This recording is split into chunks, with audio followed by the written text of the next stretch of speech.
kake ma wannan ma maganar ma wa fitar ta yi wa rana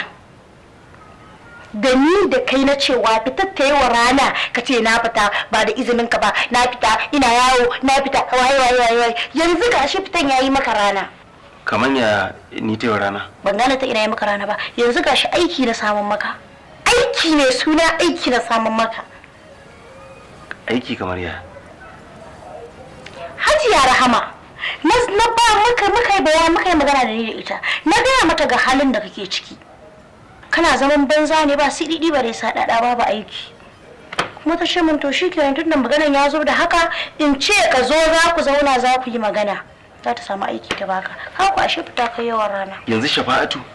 ki iya zuwa ki gaya wa wata bayar Allah cewa ni ina zaman banza a matsayina namijinki ya kamata ki ce zaman banza nake to kin baran min da mutunci na gaba ɗaya kin barbare shi wato wani mutunci ba nazarin maka ba ka da kai sai aka ce billahi lazan Allah bakirai Allah ya musu girman kai me ya kunya ciki to in tambaye ka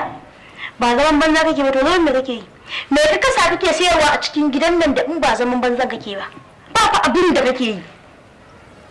mu haka mu tashi a haka shikenan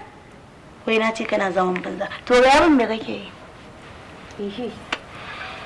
shikenan ni ki bani sai na shawara yanzu muna ganin mamar ko sisan amma kana nan kai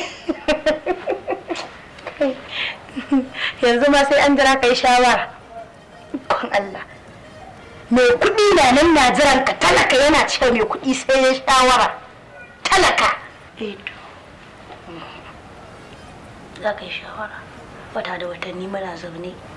in samu maka aiki kullum ina rana in fita amma yanzu ka ce mu wai za ka yi shawara bayan ka samu aiki to yayi